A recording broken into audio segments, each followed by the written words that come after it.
Gerard Butler's just making a different disaster movie every year. In more ways than one. Plane, Greenland. Geostorm. Was he in Geostorm? He was the titular character. He was the Geostorm. He was the Geostorm. Do you know what titular means? I finally Watched. I finally Watched. I finally watched. I finally watched. I finally Watched.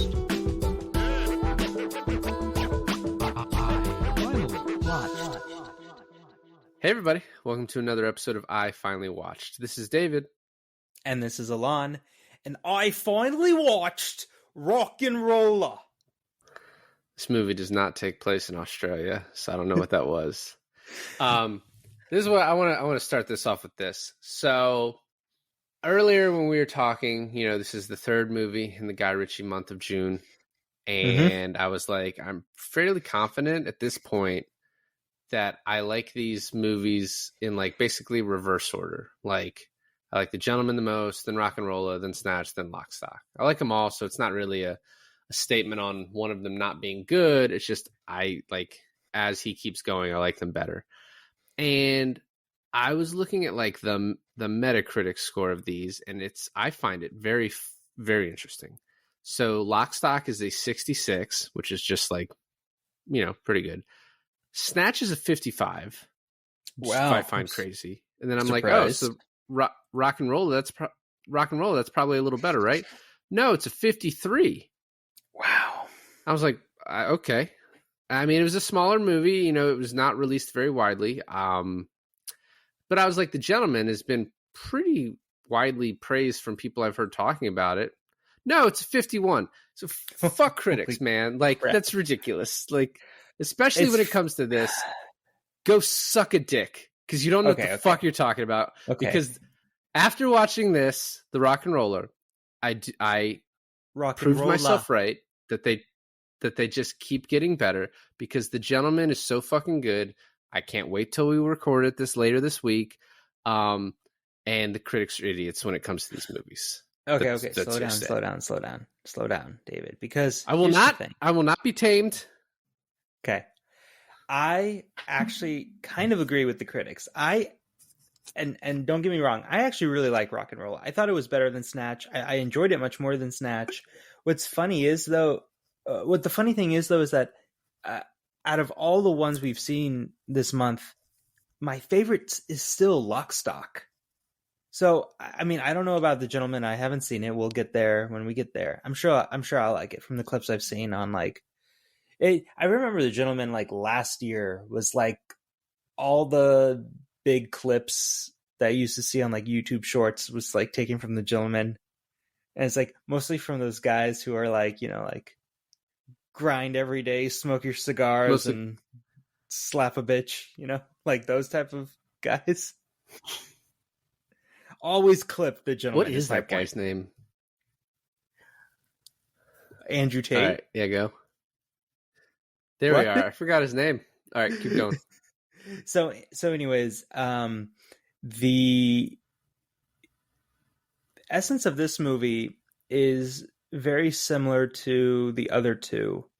And I know his other films, the ones I've seen at least, like Sherlock Holmes and Aladdin, are adaptations of other films. Actually, when I was in Mexico last week, I saw like the last half of his King Arthur, and I understand now why he had to do that movie. Because like it's the King Arthur tale, but behind that, it's a heist, like a team of guys heist movie. And so I was just finding it like really funny how now knowing his filmography, what that King Arthur adaptation is like, what's hiding behind it. But I was telling my wife that, we have to watch another one because she's been watching these with me, right? And so I was like, we have to watch another one.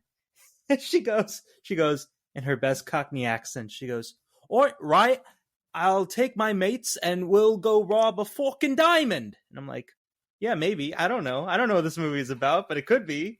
She's like, or guns. And I was like, I think it's real estate property. She goes, okay. And yeah, so yeah, I mean, up to a certain point, it's just he finesses his craft by making his buddy heist movies that all run together at the end through divided storylines better and better. Am I right? Yeah, it's interesting though that I've noticed too.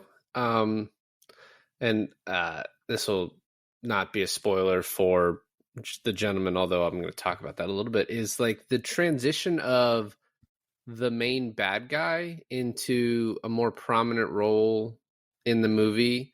Like in Lock, Stock, it's just kind of this. He's this foreboding character that affects our main characters. He's not in it a whole lot.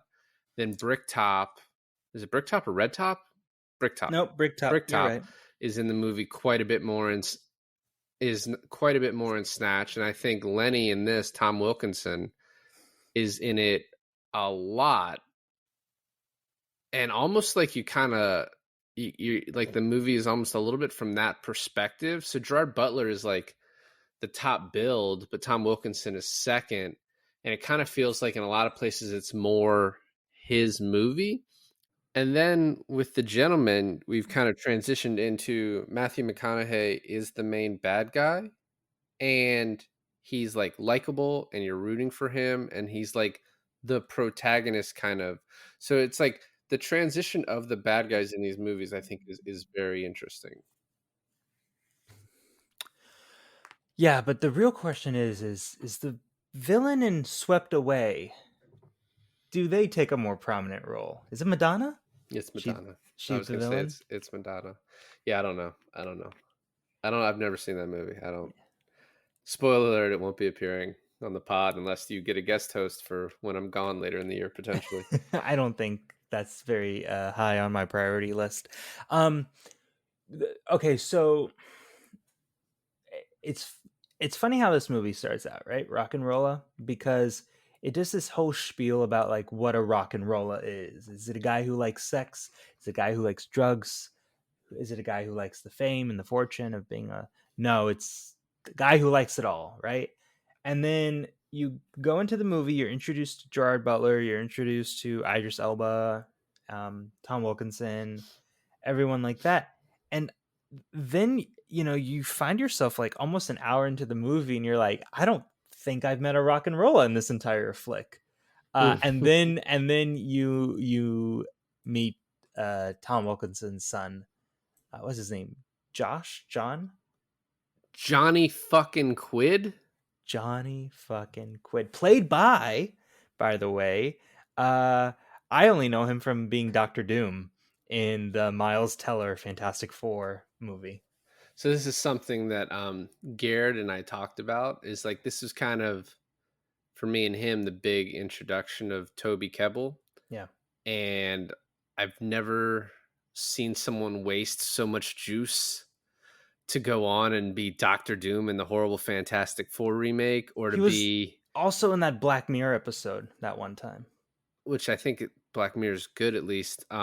But then he was fucking in the Ben-Hur remake, which is like, come on, guys, that's not gonna do good things for your career. So, the end of this movie like says there's going to be a sequel, and then I was reading, and as of 2011 he had like a full script, but I don't know if you're aware of this, we're in 2023, and yeah, I don't think there's been anything new on that. So Well, it's funny because at the very end of the movie, it's like all these characters will be back in the real RocknRolla, and Taylor's like, "There's a sequel to this," and I looked it up, and like you said, he's supposed to.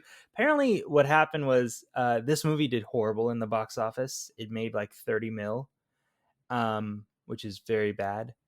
And then he got busy with Sherlock Holmes, and it just got pushed to the side. yeah, I feel like this movie today, if you had all of those people contractually obligated to be in it, like if you had Idris Elba and Gerard Butler and Oh Tom yeah, Hardy, oh yeah. like that movie, why is Netflix not throwing money at Guy Ritchie to make this movie? It's supposed to be a trilogy.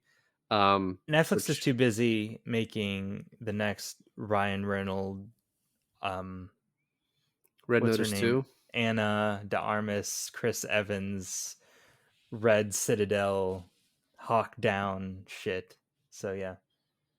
I told you the real name, and you were like, "No, I have several joke names that I've come up with that I need to Yeah. say." Mhm. I'll watch whatever on a Jarmus. I mean, I gave 30 minutes to that Marilyn Monroe movie, so um, I also, first two movies we have narration. I don't think you get much better than Mark Strong as your narrator. Like Oh just that man. voice. You're not Yeah. beating it. As soon as Mark Strong showed up on the roster, Taylor goes, "I didn't know Stanley Tucci was in this movie." How many times are you gonna make that joke? I know. It's classic. Um, I like the whole beginning of this setting up how this world works, right? It's also funny because usually the bad guy screws over our main characters pretty early on, but like are pretty late in the movie, and they fix it very late in the movie. And this time it's like first thing, and they fix it within like 30 minutes, and then It that's not the reminded me major of plot Snatch. anymore. It reminded me of that. Yeah, that's true. They did fix it quite quickly. It reminded me, it's like, you never want to be in debt to Bricktop Bill, and then they're like, "Oh, you're in my debt." It's like, "Oh, we're in his debt. Why me?" And it also is funny too. So Archie immediately says he's like, wasn't that very strong, which I was like, haha, Mark Strong. Um, But then he's like, Lenny is like, no one helped me. And they need to have the fear in them. And it kind of, when you know how this ends, it kind of like all the signs were there that he's the informant. I don't know what. I guess just now we can talk about who did you think the informant was? Did you think it was going to come up? I knew it was going to come up. I saw that seed being planted a while back, but I thought it was going to be Tom Hardy. I thought it was going to be Bobby. He had set himself up. Well, even after he was like, "I'm gay," I still thought it was going to be Bobby. Yeah, because I thought it was too weird for him to be like, "I'm going to get a $5." That's very progressive of you to think that a gay guy could be an informer. And I want to applaud you. It wasn't even me thinking like being progressive. It was me thinking that Guy Ritchie was going to be progressive. Um, no, it was just weird to me how he was like, "Oh yeah, they just lost my paperwork. I don't get to go to prison anymore." And I'm like, "That's convenient." You know? Well, and the movie tries and sets up two different people, I think. One, they try and set up the junkies as the informers because they literally have Mark Strong talk about the informer as the junkies walk in. And Yeah, but I think he also tries to do it with Cookie, I think is like a potential of who it could be. And I even like, honestly thought, I didn't even think anything about the junkies or Cookie. I thought it could have been Bobby. I thought it could have been Gerard Butler. I thought it could have been Mark Strong himself. Like, those were my three big suspects. I mean, I knew the whole time who it was, Of course but you did. You've seen this movie before. no, I meant the first time I saw it. So Oh, okay. just fucking with you. So then we get the Russian plot line, which is pretty not too timely, but so Yuri Amovich, I think is his name. Sure, butcher it. What? I said, sure, yeah. They said something different. So anyway, the former owner of the Chelsea Football Club was Abramovich, and when Russia attacked Ukraine, he was sort of forced by the British government to sell the team. I think he like sold the. It's fucking great. He like was forced to sell the team, but also didn't receive the money from the sale of the team, which is like Are you $2 talking billion. about real life? Yeah, real life. Yeah, Oh, Abramovich is the owner. That's who this character is based off of, like okay. for sure. I mean, the Okay. name is like they just took off the Abra, and then the name is just Amovich, like in the movie. So, it's definitely who it's supposed to be. But I also, so they have this first meeting. He sees his lucky painting, and he's like, "I'm going to let you borrow it." So of course, one, the fact that they don't show the painting, it's going to like kind of come up throughout, like it's going to be a plot point. But I do like how it kind of goes Pulp Fiction on you, like doesn't show you what's in We the never briefcase. see the painting. Yeah, Yeah, I thought I could see it. Like, I could see that's what it was doing, and I thought it was going to be revealed to us at the very, very last scene, but it never was. it also like it the way the painting is talked about, it gives nothing away about it. Like Lenny's like, oh, it has depth, and then Stella later on is like, oh, you have really good taste, but there's never like, you have no idea what that thing is. I thought it was just gonna be like a naked woman. It would have been funny if it was just like a horrible fucking painting. If like in the after credit scene they show you what it is. Yeah, it's just like absolute shit. Yeah. Um, but yeah, so that sets that up, and then we meet Stella, the accountant. Um, I gotta say, watching it this last two times, she is so stupid in this movie. Oh yeah, 100%. And what's 100%. Who hires their like thieves to rob the same place like twice? twice in a row and not expect? Oh my god! And then it's like that whole thing back in like Lock Stock with the weed, where it's like you're stealing from the person that you owe, and so yeah, they get the money real quick and pay Tom Wilkinson back, but then it's like now he's out 7 mil. Oh yeah, Yeah, yeah. Just like, and what's funny too is that isn't even what gets her. She would get away with all of this, except for the fact that through a like unlucky set of circumstances, she ends up with the picture. And then he's like, "How long have you had this?" And she just like lies because she's a liar, and then she ends up dying because of it. yep. Real quick before we got to Stella, though, there was some funny like back and forth where Archie's like, "Hey, you got to be careful about these Russians. You know, they don't respect the old school." And he's like, he says, what does he say? He's like, there's no school like the old school, and I'm the headmaster. And then it goes to the Russian guy, Yuri, and he's like, his like second in command's like, why'd you give him the painting? He's like, you know, it's good to make the peasants feel royal. Like, he just thinks so little of this guy. And in the end, he's like, I'll just fucking buy your counselor. Like, I don't need you anymore. I was trying to do this the right way, but you fucked me over too much. And like, which is actually funny. Lenny never does anything bad to the Russian guy. You know, he gets his painting stolen, but he's like, he didn't do anything to him. Right. No, yeah, I mean it's that whole thing where it's like the 7 million getting stolen looks bad on Lenny this entire time. Like the Russian is thinking like Lenny is behind it. And then Lenny kind of comes, doesn't he eventually think that Stella is behind it, or is Stella just like No, I don't think they ever figured out that Stella was behind that. Lenny eventually, Tank, who is just a fucking plot point character. yeah, But 100%. he's just a guy who we can be like, oh, he's a really smart guy who knows the streets, who will get us information at the point in the plot in which we need it. You know what's so funny about Tank is that he's always watching like a movie on his little TV in his car, right? Yeah. Uh, Taylor and I just finished Succession a couple hours before we started this film. RocknRolla. Yeah, and if you know anything about Succession, there's a character named Tom who plays Mr. Darcy in Pride and Prejudice, and it was playing on his little TV. Yeah, so I didn't notice the second movie when he was watching that one, but I did notice the first one. With Hugh Grant. Yeah, Hugh Grant and Anthony Hopkins. So we're back to it. Stella tells Gerard Butler to steal, or she tells him she has something for him to do. There's this funny scene where we first meet all the guys in the Sleeker? Is that what it's called? The Sleeker. I think so. And there's this funny moment where Gerard Butler is called 1-2. Is he called 1-2 because he's a boxer? Sure. He does a little boxing motion later on. Anyway, I have no idea why it's called 1-2. Wasn't in the easily available facts. But he asks Mumbles, Idris Elba, to come talk to him, and he says no. And then he's like, I'll make it worth your while, and shows his ass. There's this subtle little look that Tom Hardy gives when he sees Gerard Butler's ass, which is really funny.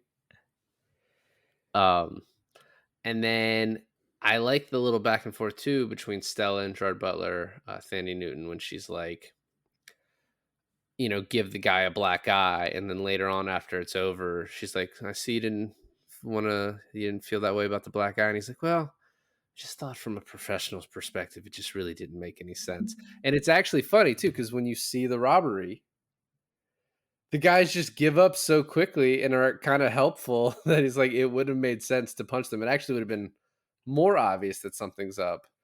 But the robbery is so funny when he gets in the car and doesn't have the keys, and the two guys look at each other like, oh, fuck, I still have the keys. And he's like, hey, mate, how do you put this in reverse? And he's like, oh, you got to lift the little flap, and then, yeah, you got it. and he's like, oh, okay, fuck off.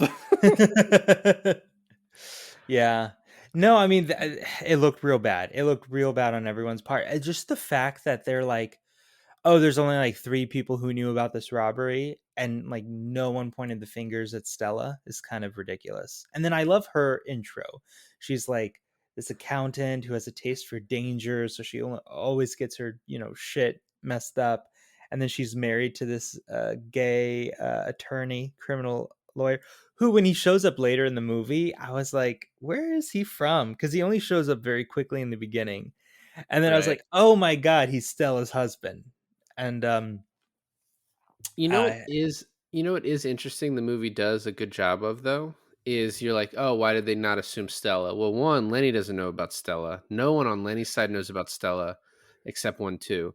And it's established by the second in command when Yuri figures out Stella has the painting in the end. He's like, you always let this happen. We lost 20 million for the last girl and more for the girl before that, and we'll probably lose more from this one. So it just shows you this Russian dude like falls for these women and they fucking screw him over. And so it's like he never sees it coming. yeah. And so But there's at least a nice touch with that. if Stella's been working with the Russian dude for a while and it's his lucky painting and he's had it hung up, you would think that she would recognize it at one point.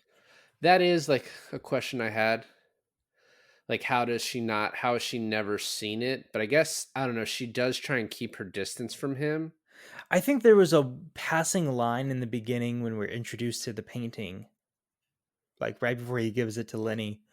He's like, I've had this in storage for a while, and then ever since I put it up, I've been having the best of luck. So that could be the explain away. Yeah. Real quick to backtrack a little bit, we get this scene with Lenny and the counselor where we like meet this guy who does all the we met him before in the little montage in the beginning, but then, he's trying to get him to do this thing for the Russian. And the counselor looks over at this blonde playing tennis, and I love Archie's like, hey, Jackie, you want to have a run with the counselor? She's like, only if he's wicked. And then the counselor looks at him. He's like, wicked? What does that mean? What does she mean by that? And then I was just thinking, I was like, I don't know what she means by that, but he certainly is not it. Her voice immediately was like, I don't know anymore. Oh, dude, no, I don't care. Oh, okay, good to know. Don't tell Taylor. We'll do Wimbledon after this. Tennis seems to be your thing. So the lucky painting gets stolen, and I love like the crew that Archie has with him. The one guy's like, so where was the painting? And he's like, somebody slap him. And then the whole thing about how to properly slap. And even like later on, how he's like pushing Lenny in the wheelchair, and he's like, oi, Lenny, you prefer the stairs or the elevator? And he's like, come here. Yeah, that guy's great. And now we are at the point where they're trying to find the painting, and Archie goes to Tank. And then we meet the junkies, right? The junkies come in to try and sell these coats. Right.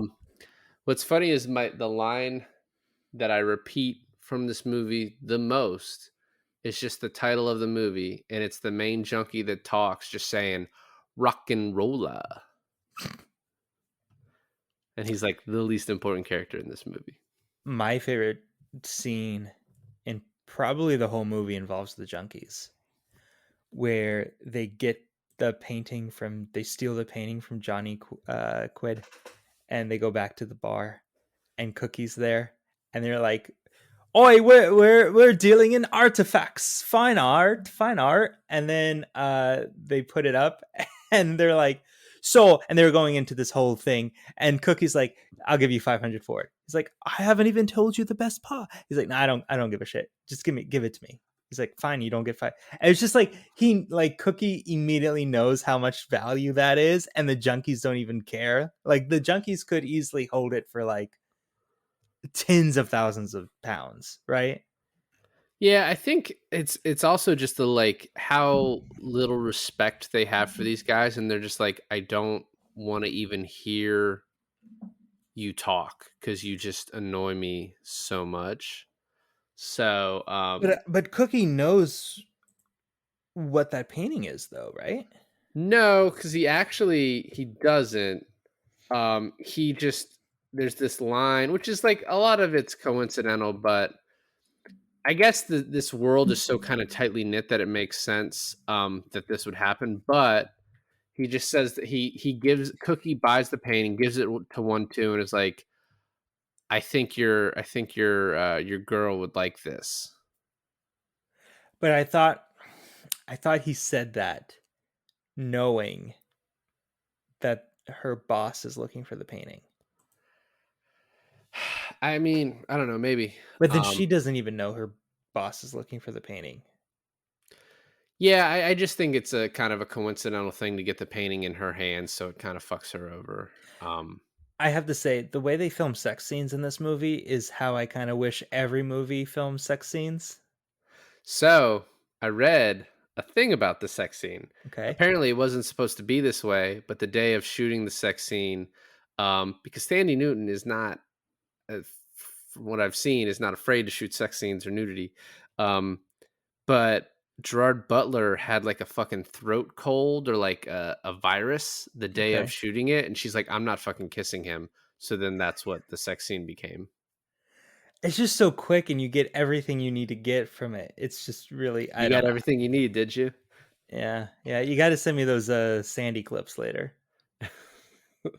So the next scene I want to talk about is just a quick one where Archie comes to get the money from them, and there's just this interesting dynamic of like 1-2 kind of fucks with him a little bit, but Archie like commands this respect where he's like, "All right, that's enough," stop it. And then the way they kick the bag to him, and he's like, "Oh, we could form a little team here." I don't know. Mark Strong is so great in this role and like in this movie, but I just like that's kind of why I want the sequel is like him and Gerard Butler and Idris Elba like working more closely together. Like I think would be a great for the sequel. Well, especially since they're all like bigger stars now. It's like you throw Tom Hardy in the mix and they're like, it's a huge budget at this point, right? But like maybe they do it with a pay cut, just like old time's sake, just to get this movie out. But the fun part about this is that they're all better actors now after, a decade passed. So that's kind of a fun thing to think about. Yeah, no, I agree. Also, just all like way bigger actors. So next scene, Bob comes out, and this is like the first thing. This is the first movie I saw Tom Hardy where I was like, I clocked like, hey, who's that guy? Because I think Black Hawk Down was kind of a big break for him. At least it was like, you know, kind of a not a bigger role, but just like a role in a big movie. And then I think this is what Christopher Nolan saw that got him, Inception Bane? and then Oh yeah, Bane. Inception. Yeah. Um, I was talking with Garrett too about this, and he's like, it's kind of actually pretty. It's like fairly progressive for 2008, the gay scene. And I will say it's like fairly progressive for like Guy Ritchie movies up to this, like the Lock, Stock, and Snatch. Definitely like the way they talked about like gay people has not aged well. Sure. But I think this movie, the only line that was kind of really was really bad is later on. Idris Elba's like, if I could be as great a guy as Bob is, but be gay, I'd consider it. I wouldn't do it, but I'd consider it. And I was like, that's kind of still like not great. What's funny though is that when Bob wants to mention what they did the other night, and he puts the fear of he's like, "Don't you fucking tell anyone what we did the other night." I was like, did they actually have sex? Because they left that scene with Gerard Butler turning to him and goes, "Okay, but what did you want to do with me? Yep. Right? Yep. So, and then the fact that we just get that it's just dancing at a gay bar. Oh my God, I laughed so hard. It is like a great reveal that the movie definitely like it kind of holds that in its back pocket for a while because there's several scenes where they kind of dance around what happened to it, pun intended. But yeah, when they finally reveal it, and it's like for Gerard Butler, it's almost like worse than if he'd blew him. He's like we slow danced. Yeah, and then the ending, right? Like the ending title as the credits roll, you get that whole scene, the entire dance scene. It's so great.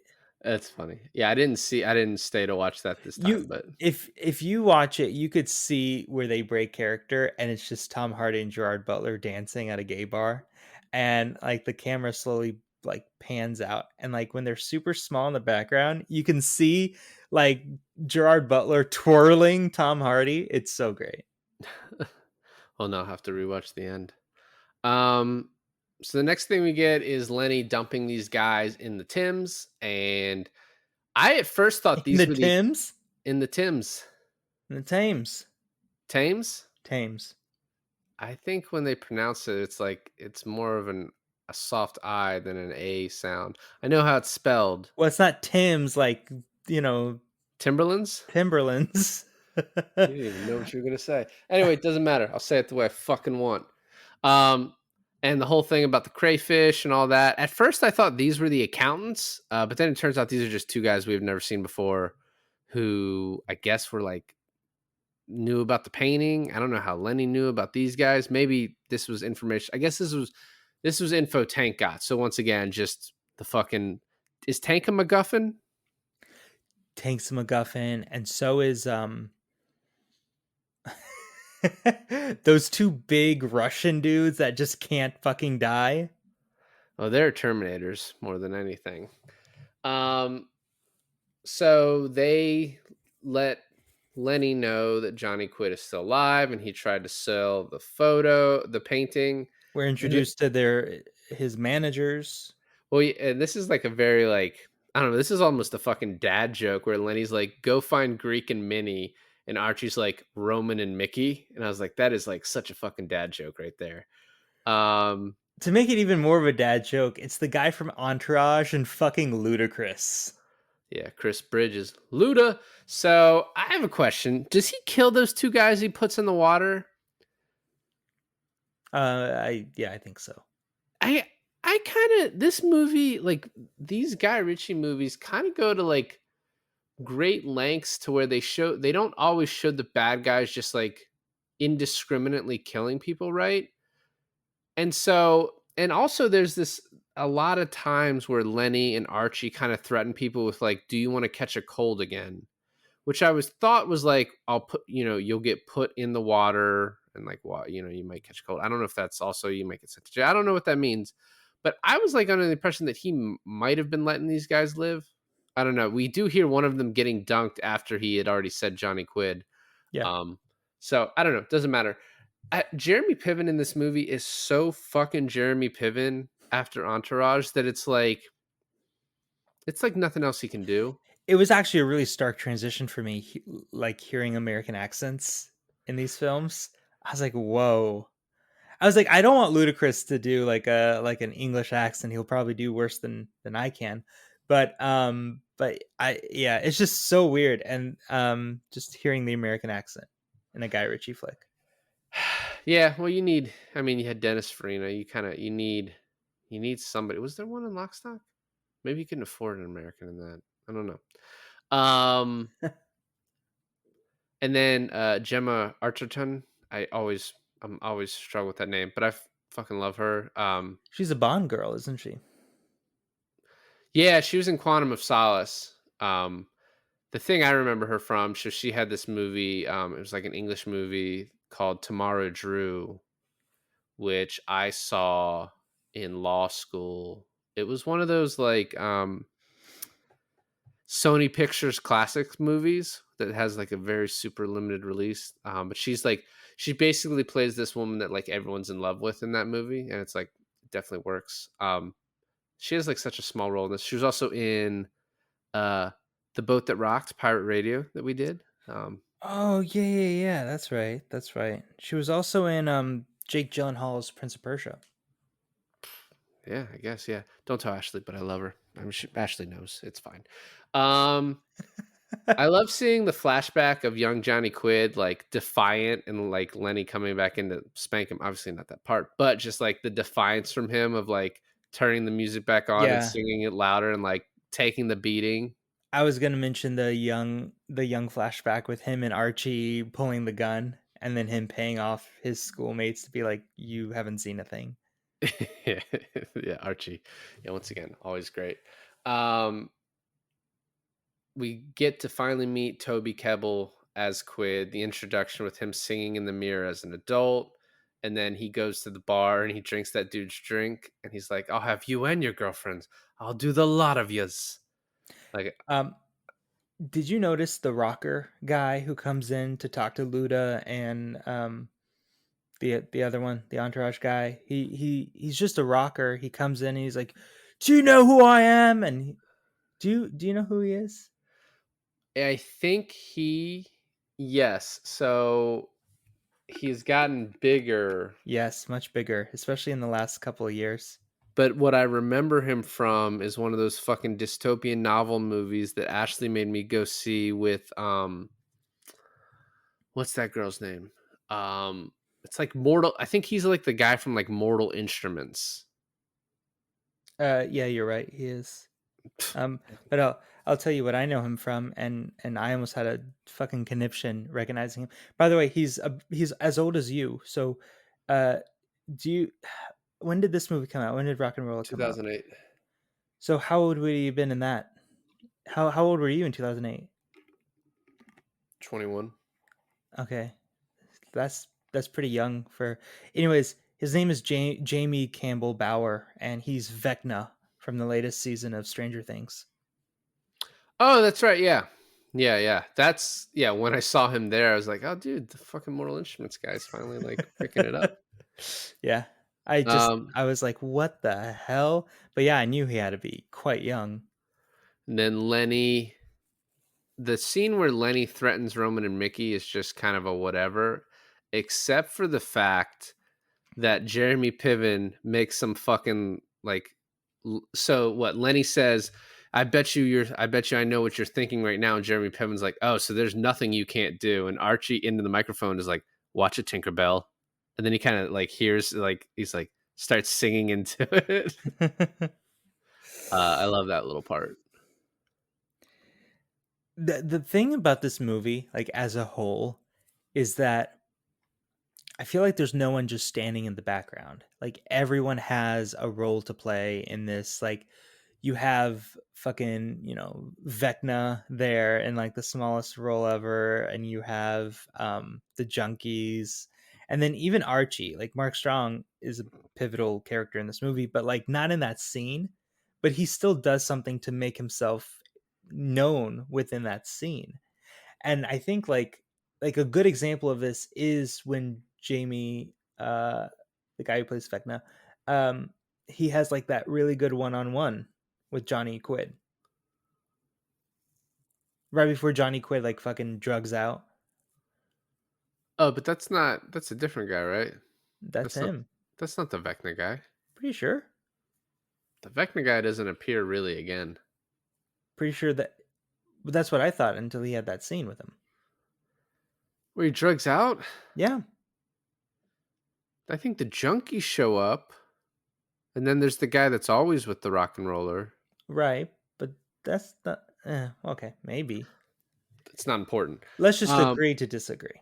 Let's agree you're wrong. So I like the next scene where 1-2 goes to the place and they're like, you didn't fucking show up for Bob's arraignment. Like, you're the only one he wanted to be there. And he's like, what the fuck does that mean? It's like, no, man, we're just joking. We know you love Bob. And he's like, what the fuck does that mean? And then Bob shows up behind him and he's like so mad because he's like, I wouldn't have done that if I had known that you weren't going to go to jail. When 1-2 didn't show for Bob's arraignment, that I was thrown I was throwing suspicion onto him for being the informant. Oh, so he didn't show up, so they didn't have what they Yeah, needed. exactly. Yeah, who knows? I mean, that definitely wasn't it, but But yeah, it ended up being like a Lenny thing, like a favor from Lenny. and then we get a lot of little scenes here. Stella invites them to a party. The Russians get better protection for the next one, which is like back to back. You're like, oh, that's gonna be entertaining to watch.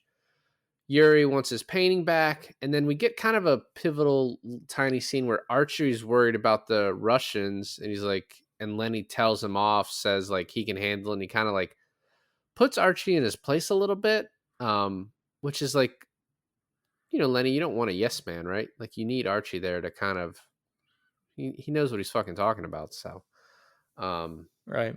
Well, but then I mean, you have that relationship between Johnny and Archie that's almost more of a father son relationship than Johnny has with Lenny.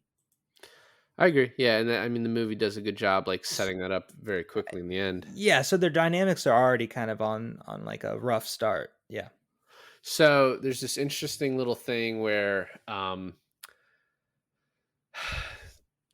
Roman and Mickey are like, "Oh, we need to find Johnny," and then June, my girl Gemma, walks by and she's like, "Oh, you just need to ask Cookie," and you probably like much of the audience was like, "Who the fuck's Cookie?" And so the movie's like, "Well, let me tell you who Cookie is," and so it just cuts to them standing outside the party, and the guy's like, "Oh, who are you?" And the guy is like, "Oh, I'm Cookie."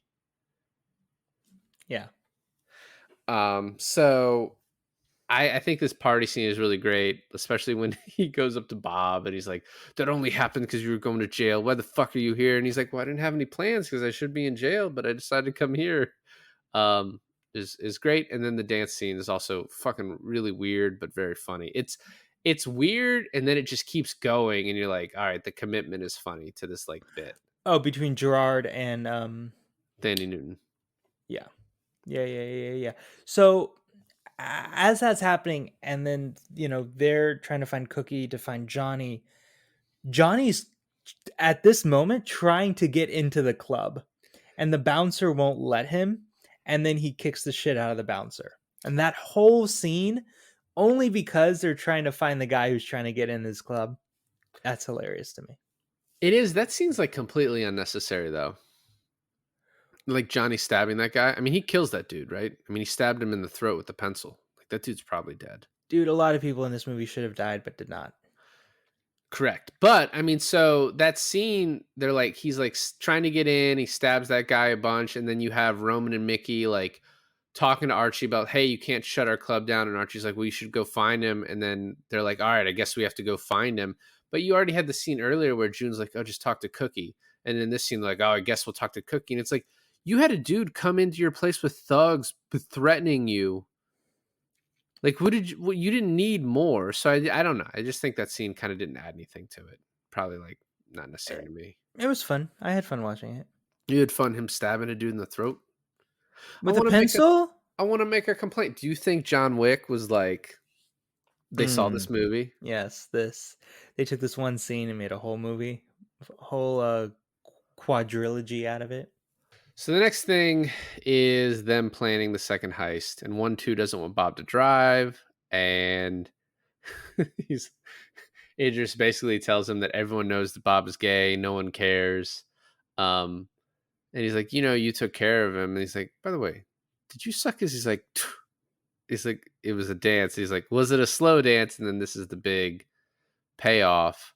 Um, and the thing that gets Gerard Butler to be okay with all of this is the fact that he took care of his mom 6 days a week that Bob took care of his mom 6 days a week while he was in jail. Not just like that it's okay, but it's like, oh, well, you did this thing for me, so now it's okay. Right, of course.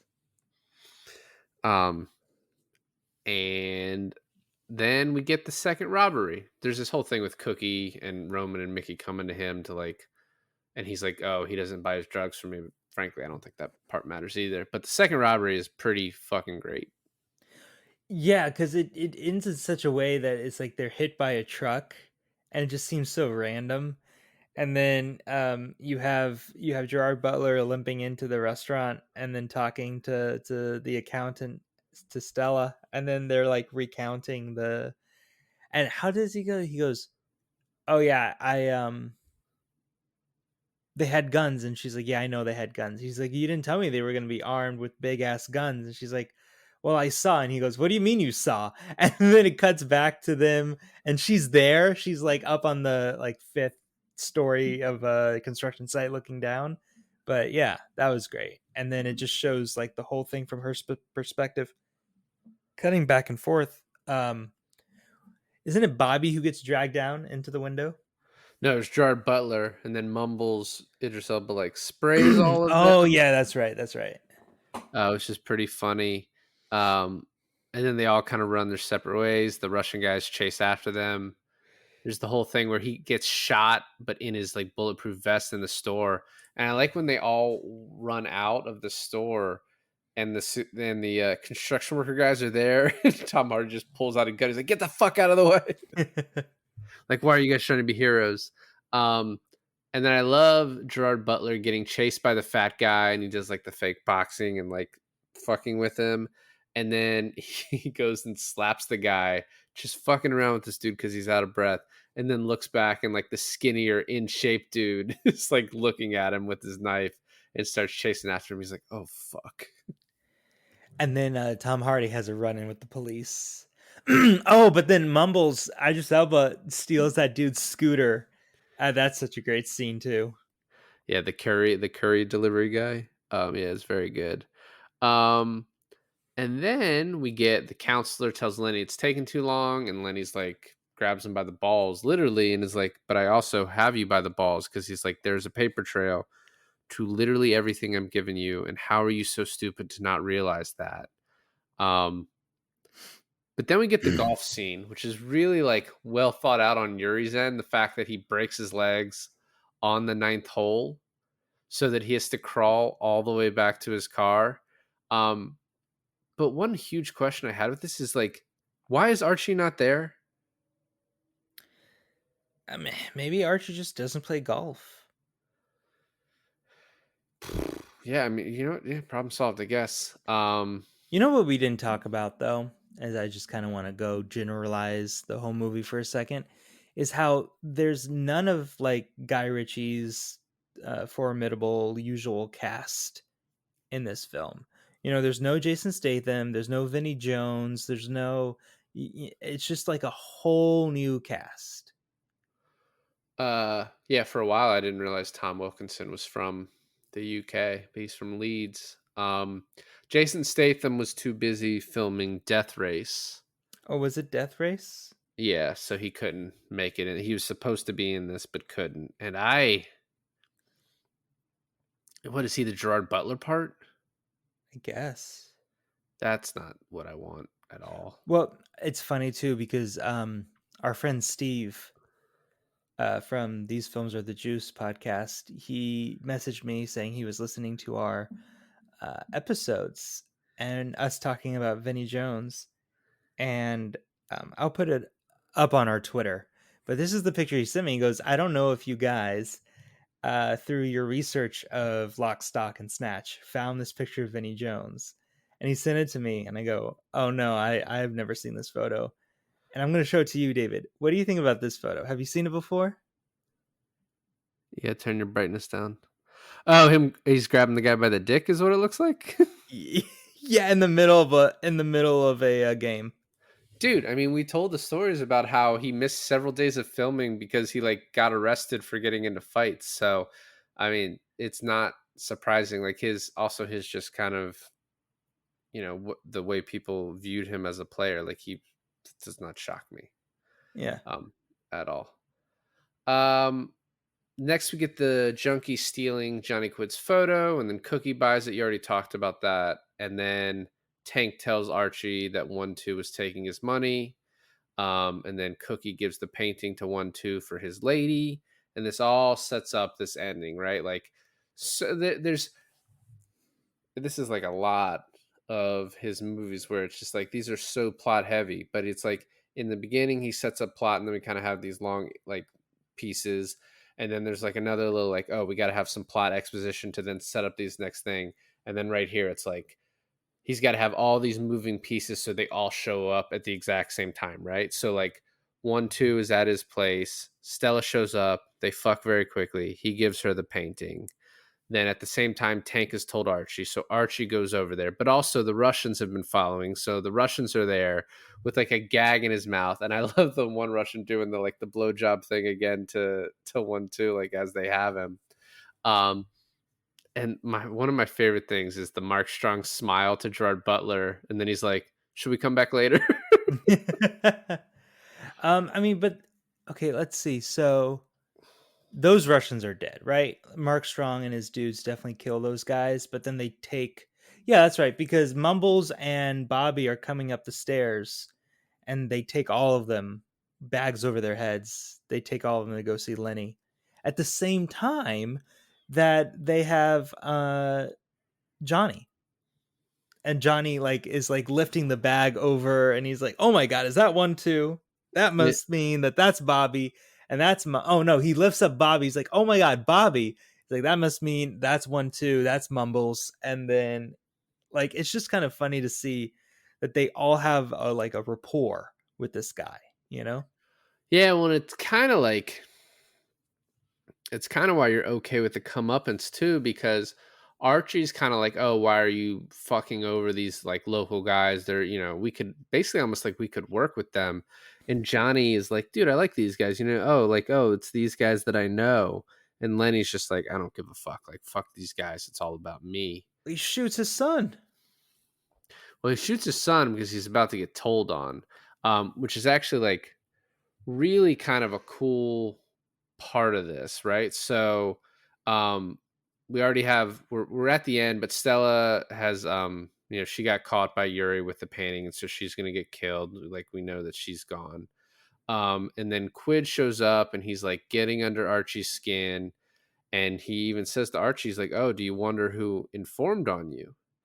And then I had this question. I was texting Garrett about this earlier. I was like, wait, how does Handsome Bob Yeah. know to give these papers to Archie that it's going to save them? Because it just seems very like kind of circumspect and like lucky. Did And it's Johnny stick them in his jacket when he lifted up his hood? no, they had gone to get them from the gay lawyer. They got these papers. They had looked through them, right? Uh-huh. And then they had looked through all of these, but they were like, who's Sydney? What is the name? Sydney Shaw. And then Johnny says, hey, Archie, do you want to know who grassed you up? And then Lenny shoots him.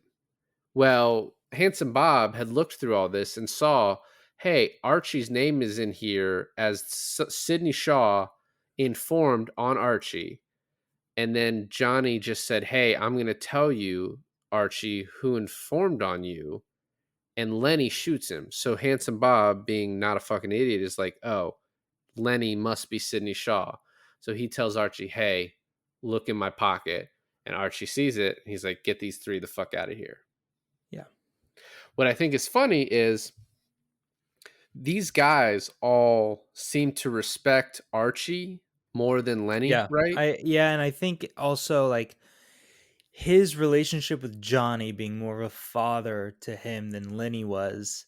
When he shoots Johnny and Archie kind of gets in the middle of it and he's like, whoa, whoa, whoa, Lenny, like that's going too far. It's like at that point, Lenny is a different villain than like Bricktop, right? Because Bricktop is fucking nasty. No one would like try to get one over on Bricktop unless you have a death wish. But I feel like they think that Lenny can be upranked. Can be what? Can like be like what am I trying to say? Like he has Archie, who's like his second command. But if they just all fall to the side of Archie, Archie could take over easily. No, absolutely. And you kind of get that in the ending. But what I wanted to say is before Bob gives Archie that stuff, Lenny tells Danny and another guy to take Roman, Mickey, and Johnny out. And he's like, kill them. And then we get the scene where Johnny is in the elevator and he's like, so this is what's going to happen. They're not going to shoot us in here because then they'd have to carry the bodies. So they're going to carry us to the car. They're going to shoot us right there and throw us in, and then they're going to burn it. And he's like, and because I've said this, and now they know that they're going to kill us, they're going to get itchy. It's in the scene where like they shoot the two guys in the elevator, right? They overpower them. And then Johnny's like, hand me the gun. And the elevator doors open and he kills the other two guys. And then a fifth guy comes up and he gets knocked out. All four of those guys that got killed and the fifth guy that got hit in the head would now be loyal to Archie, but they just don't know what's going on upstairs. And so they die. Right. That's true. Yeah, 100%. And then it ends, the first ending, with Lenny getting fed to the crayfish. And I love that he doesn't even try and fight it. He's like, there's nothing to say here. I'm dead. He just doesn't say a word from then on as he's hung up and like dropped into the water. He's just like, I'm fucked. Like it's over. And then we get the very ending with the RocknRolla being completely cleaned up. And I love the just subtle, like, he gives him the painting and he's like, oh, a Russian had to give an arm and a leg for it. Basically, like, he fucking killed this very rich Russian dude and took his painting. Mm-hmm. And then he's like, I'm not a RocknRolla. You're the real RocknRolla. And then it's like the title card that's like, Johnny and Archie and the boys will be back for the real RocknRolla. And it just never came to fruition. I mean, there's still time.